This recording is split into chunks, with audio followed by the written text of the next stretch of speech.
What's going on, people? We are Tottenham TV back here for yet another Tottenham update. Quite a bit to get through today, seeing as we were absent yesterday on the Tottenham update. So let's get straight into it, starting off with some incomings and a new name to bring to you today.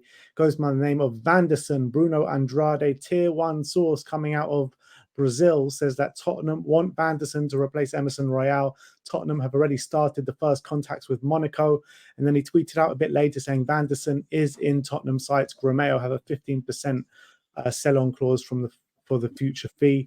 This is actually one I've been talking about for quite a while. I think we also talked about him in the targets video that we did for right back. Very good option, very much in the similar mold to Pedro Porro in terms of style of play. Really good on the ball, great end product. Maybe a few question marks about him defensively, but I, for one, would think this would be a massive upgrade on Emerson Royale and really good competition for Porro. Yeah, and it'll be interesting to see how much he costs because if we do get him, obviously, probably, I'm guessing, rules out bringing Kyle Walker-Peters back. So then I guess the next question is, what are we doing with the homegrown? Maybe it means Skip might be staying. Maybe that's the course of action. But from what I can see from Vanderson, he is quite similar in style to Porro. And what's quite interesting about that is obviously Porro, there were question marks about how he inverts. And obviously he's been able to adapt to that inverting role quite well. And there have been suggestions that Vanderson has been more of a wing back than a fullback in terms of he likes to get forward, likes to stay wide, hug the touchline. But apparently this season at Monaco, he's been inverting a lot more than previous seasons. So maybe that's why we've been looking at him as to maybe a player who can also compete with Porro. And obviously, hopefully, he represents a player who's not just there to sit on the bench, but compete with Porro as well and potentially add good competition there. There have also been some suggestions that he's a good player, but might be even too good in an essence that is he good? Like he's not going to be here to sit on the bench, essentially. He's not a player who's going to come and be happy with the bench role. So it'll be interesting to see if he does come and it doesn't get a starting spot, whether he starts to get a bit disgruntled or whatever. Yeah, but this is what big clubs do. They bring in real competition, not just players that are going to be classed and happy to be backups. We need two good players that can fill in each and every position, and that's what all the big clubs do. So I'm happy, that we are looking forward in that kind of sense. And if we can have players that can real fight for each position, it's only going to be good things for us. And Vanderson and Porro definitely represent that. And I'll be so happy if we can bring him in at right back, that's for sure. Let's talk about Conor Gallagher. Peter O'Rourke says that Tottenham's bid for Chelsea midfielder Conor Gallagher is now imminent. His relentless inner energy and no-nonsense style is admired by Postecoglou, with Gallagher seen as the perfect fit for his system. So I have to see if the bid actually does come in, but Peter O'Rourke seems to think it's imminent. I do think we will bid. Whether it will be accepted by Chelsea and whether Gallagher will come is another question. I think, again, we've 15 million will bid. Huh? 15 million will bid. Exactly. If people are saying 50, it'll be 15. It'll be 15 plus 20 in add-ons or something. Obviously, I think we are going to test the waters, seeing as there are reports that Chelsea is struggling in PSL. But then again, I just read a report yesterday, I think from Sky, because apparently Sky Sports last week, they did that whole breaking news story that Villa, Chelsea, Newcastle, I can't remember who else, Everton, Leicester, and I can't remember, maybe Forest. They all have to sell due to PSR rules, and they actually retracted that story and they deleted their posts. Yeah, they retracted it. And then I also saw a report suggesting that Chelsea actually don't have to sell now. That was also from Sky Sports, and I think that was part of the retraction. So again, whether there's any truth to that, we'll have to wait and see. There's been conflicting reports. Chelsea have been very much kind of saying, from their point of view, they don't have to sell. Everyone, financial people looking from the outside are suggesting they do have to sell. I don't know where the truth is, to be honest. It's hard for me to say, but I think we will probably test the waters to see what the situation is. But I'm still not confident that this deal is, he's going to be a Tottenham player come next season. I'm not confident about that right now. I saw a report a few days ago saying someone put something to the Premier League, or the Premier League were trying to stop the situation, that Chelsea was selling their training ground and to a sister company, and that would offset to the PSR and the FFP rulings. Apparently that got rejected, so they're still allowed to do that. So maybe it's got something to do with that. Maybe they're planning on selling another part of their club to a sister company, essentially. Maybe Yeah, I that's did what it see is. those.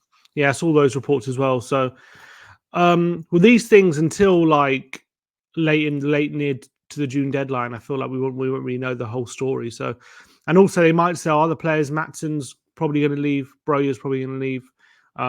So that as well. On top of that, will probably be okay for them, and Chalobah as well. Yeah. Let's talk about Morgan Gibbs-White. Haven't heard about him for a while. Peter O'Rourke, the same journalist, says that Tottenham are continuing to monitor the position of Gibbs-White at Forest as their interest in a transfer deal remains strong. I mean, I can't see us getting both Gibbs-White or Gallagher, so maybe it's a case if Chelsea are clear of that PSR and Gallagher does end up staying there, then we'll try and go for Gibbs-White. I guess he's the alternative. Yeah, and I think we're going to monitor all clubs who have these problems, and we're going to look at what we could do about that situation. Obviously, Gibbs-White is one of the main players, isn't he? Forest are clearly in financial trouble. They got the points deduction last season, and we'll probably want to avoid that again. So I do believe there's much more of a chance of Gibbs-White signing. Big fan of his, versatile player. Again, don't think he's a massive priority, but I just think it ups the quality of the squad. And if we can get him for a good price, if we can get him for around 45 million, I think that price for a player of his quality, also English as well, will be really beneficial. But still a lot of work to do, even once he's signed. So I do worry like we would sign him and then we won't sign a player in a priority position because we've already spent this money on Gibbs-White, which we have done before. I remember when we desperately needed a striker back in, I think it was like 2020, and we spent 30 million on Bergwijn, and then we didn't sign a striker, but because we didn't have the money to sign a striker, because we spent all of it on Bergwijn. So I just hope we don't do something similar this time round. But like Anne said, he's got their plans are in place. I'm hoping we're operating in a different way now than we were then. So let's hope we are. Was that the window where at the end of it, the last few days, we were just linked with every like free striker under the sun? Literally. And it was a comical thing because strikers kept getting left out their squads because they looked like they were coming to Tottenham, and then none of them ever did. So let's hope that doesn't happen again. Last bit of incoming news that we're going to talk about is Eberechi Eze once again, as Alistair Gold says that Spurs really like Eze. They have done so for many years. If there's a summer to drive, bring him across London, then this feels like the one. However, Tottenham don't appear to have formally made a move yet.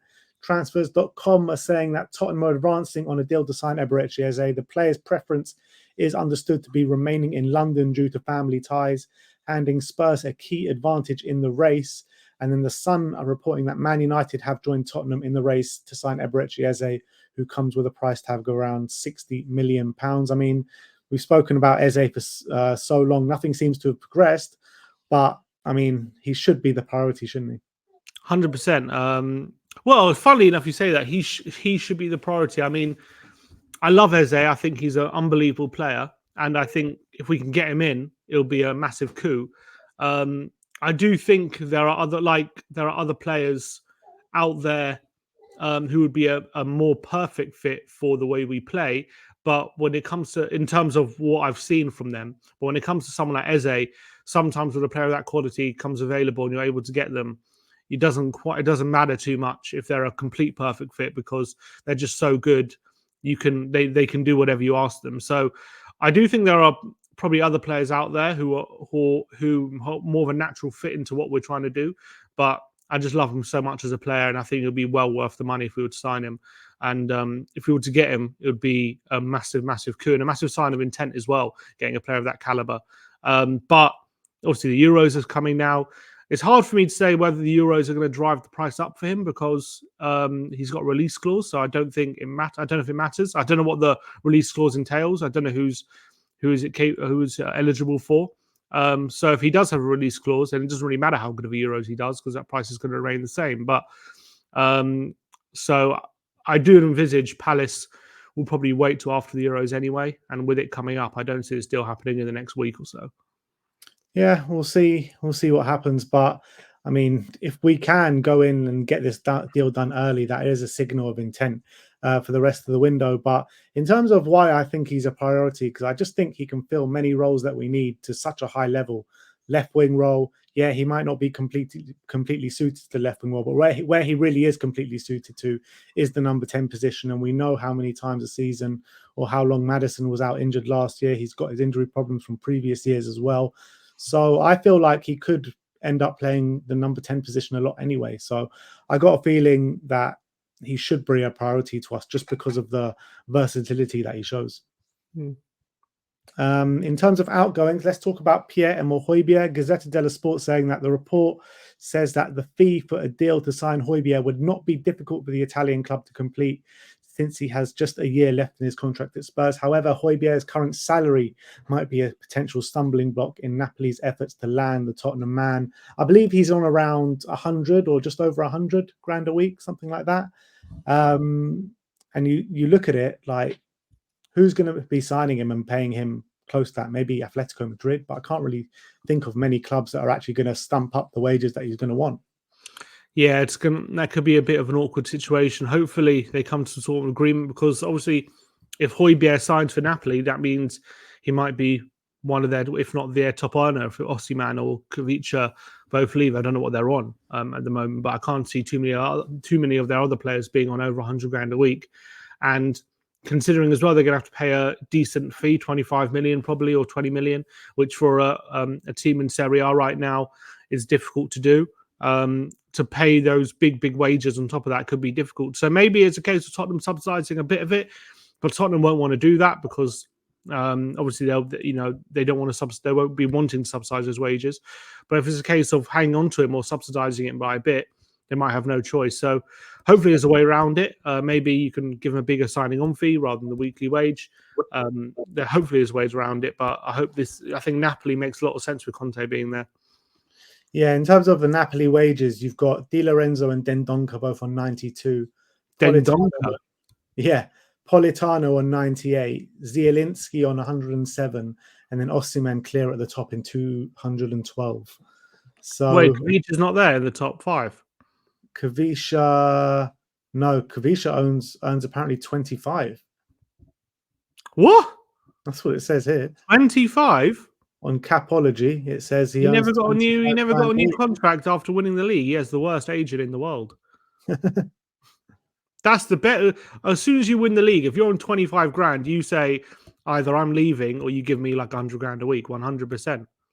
Like, it says here he's got a bonus of 327 grand. So I'm not sure if that's weekly or just a whole bonus. I don't know. Can't be right. 25 year, grand. actually. That's nuts. This is what Capology says. I question those figures. Oh, look, maybe it's true, and maybe he does have just a terrible agent. But I mean, that's so surprising. I didn't know Dendoncker plays for Napoli. I missed that. He was on loan, I think, last year, wasn't he? From Villa. On loan. Then, well, he must have joined there in January then. Okay, interesting. So look, yeah, so he'd be what, their second top earner essentially. Yeah. Højbjerg. So it's whether they want to do that. Yeah, he's on loan. He's on loan from Villa with an option to buy. Because he signed for Villa for maybe on a free potentially. Anyway, so we'll see. We'll see if that's a stumbling block for them or not. Let's talk about Sim's favourite man, Tanguy Ndombele, Santi Auna. Sim, don't cry about this one, yeah? Santi Auna says Tanguy Ndombele and Tottenham are set to part ways with the French player, leaving as a free agent, and several clubs are keen on signing Ndombele. Fabrizio Romano says that Ndombele is set to leave Tottenham as a free agent. Spurs want his contract and release him this month. Final details to be clarified, but Ndombele will leave the club, and it looks like it will happen this month. So Ndombele is set to have his contract revoked. Yeah, I mean, it's not really a surprise, is it, at this stage, I would say. Could have done it probably last year, but maybe with 2 years left on his deal.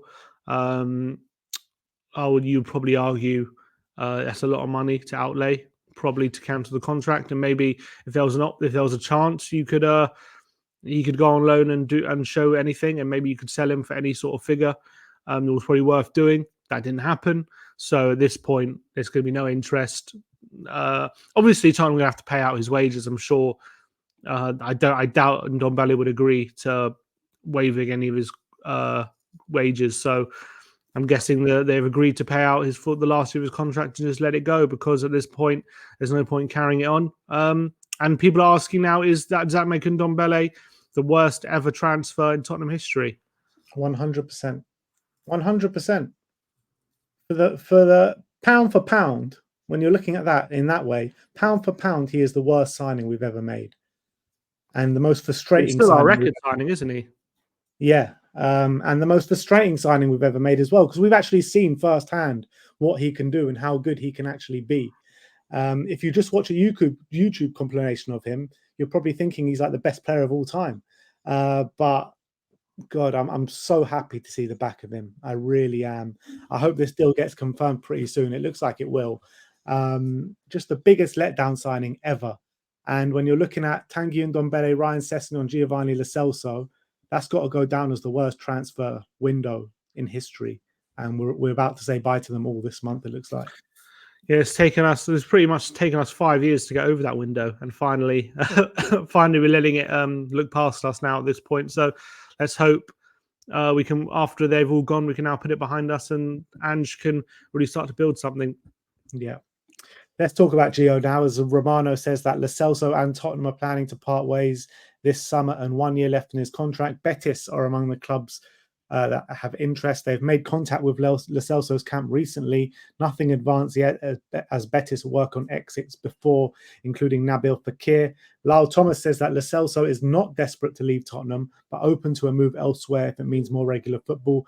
Betis have shown the most concrete interest so far. I mean, we brand new quotes from the Betis chairman or president a few days ago saying that they haven't made an offer or making moves for Lo Celso just yet. So maybe that plays into what Romano's saying about they're working on exits beforehand. Yeah, and I think they need to get the money to sign him, essentially. A bit like how Tottenham always work on exits a lot of the time before bringing players. Again, as we've said, teams, especially European teams at the moment, are struggling for cash, for money to sign players. So they're going to have to raise the funds, even if it's as little as 20 million, which in Premier League terms is not a lot of money. For a La Liga team like Betis, it is. So they're going to have to raise the funds to get him. If he's happy to go there, I think it will be a good move for him. Obviously, replacing a good player like Fekir, he'll be a good replacement if they can get him on the pitch long enough. In terms of Lo Celso not being desperate to leave Tottenham, I could also understand that as well, because he's got Romero there, who's obviously a good friend of his. He probably likes the way Ange plays football, albeit he probably would have liked to have got more of an opportunity. But when he did get on the pitch, he clearly suited the way Ange likes to play, and he played quite well. And also, he's probably feeling in a year's time he'll be on a free, and he'll have all the control, and then he can maybe even get a higher wage. And if he has a good last season for Tottenham without signing a deal, obviously Tottenham are going to probably, if he does stay, I'm sure Tottenham are going to push him to sign a deal. I'm assuming, because they wouldn't want to let him leave on a free. But if he stays and refuses to sign a deal, he's going to hold all the cards next summer, and he'll have he'll have get a higher wage for whoever wants to sign him. So I can understand him being open to staying as well. But I think can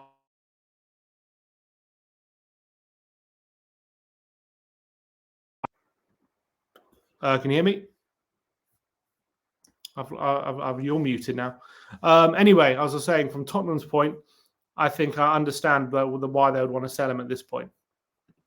Yeah, completely agree. And I think that if he does stay for the next year, I mean, I'm not going to have too many problems with it. It's just that the issue I have is that we just want to be moving forward and bringing in the players that we want to be here for the foreseeable future. And if Lo Celso's not going to be that guy, I'd prefer just to, go our separate ways this summer. And I do think it will happen. I just think this one could be one that kind of rumbles on till the latter stages of the window. Let's talk about Emerson Royale, last player that we're going to talk about today. Gazzetta Italia say that AC Milan hope to conclude a deal imminently with Tottenham Hotspur for the transfer of Emerson Royale. Milan are keen to secure Emerson for a fee of 18 million euros. However, Spurs are holding on to that 25 million euro valuations. That's what Gazzetta Italia are saying. I did see a report as well that Spurs are willing to go down as low as like 19 or 20 million euros. So maybe they're quite close in terms of the valuation of the player, and the deal will get done pretty soon. Well, so it's probably no coincidence that if the deal's getting close, and that's why you're starting to hear things like Vanderson happening as well. So maybe you would assume the two are linked. Obviously, AC Milan would be a brilliant move for Emerson. It's quite interesting that that even with Fonseca, I think he's been confirmed now, hasn't he, as AC Milan manager, that he's also. Someone kicked me off. Yeah, I think it's interesting that he's still interested in Emerson and Royale. You would think he wouldn't suit his style of play, but maybe they're looking for good defenders who have got good physical attributes, and Emerson certainly has that. I think he would fit in well in Serie A for sure. So I think it'll be a good move for him, and let's hope we can get this done sooner rather than later. Yeah, I hope so. And I'm liking the noise, hearing the noise about the outgoings, because it's exactly who we want to see go out the door. It looks as though they are working really hard to get these players out. And I think once we get, the chunk of them out, the Emerson, Gio, Ndombele, Højbjerg, I mean, that is a lot of wages off the book. When you're looking at Højbjerg, one of the top earners on over 100 mil, Ndombele, one of the top in 200 mil. The Celso is on about 75 or something, so that's a big earner as well. And Emerson, I'm sure he's on quite a fair wage as well after coming in from Barcelona for 20-25 million fees. So when you're looking at all these guys getting off the books, I think you'll see surely we'll have a bit of money to spend. You think so? I mean, even without them, we should. But yeah, 100%. Let's finish off talking about the new assistant. Ali Gold says that Matt Wells and Ryan Mason are strongly, highly rated candidates within the game to step up into the assistant head coach role. How did I know that Ryan Mason would be the next one in line? He's being groomed. He's being groomed to be our next manager, isn't he, Ryan Mason? Let's be honest. I'll look. Whoever Ange decides, I'm happy with. Obviously, there's been a lot made about Mason because he's part of our set piece team, isn't he? On the attacking set pieces, and we haven't exactly been great at them last season, so he's come under a bit of criticism. But terrible, have we? Sorry, we haven't been terrible, have we? We've scored quite a few. I think set pieces in general just haven't been the best. I feel have they? I feel it was like mainly the defensive ones that was the big problem. They are, but I also think attacking wise, we could have done a bit more from them as well. But if look, I think Mason's shown enough in his small stints in charge to show that he's got a bit of something about him, albeit I don't think he was ready to be full-time Tottenham manager. But him as assistant would be an interesting prospect. I don't know about too much about Wells to suggest whether he'd be a better assistant than Mason, but it'll be interesting to see if they do hire internally or they do look externally to see if there's a better fit from someone outside the club. To be fair, we scored 11 goals from set pieces this season, which is like the 12th in the league. So it's not the greatest. Not the worst either. But that is your Tottenham update for today. Let me know in the comment section below your thoughts regarding all the news stories we brought to you today. Things are hotting up in the transfer window. Let me know your thoughts in the comment section below. Like, subscribe, and comment. And as always, come on, you Spurs.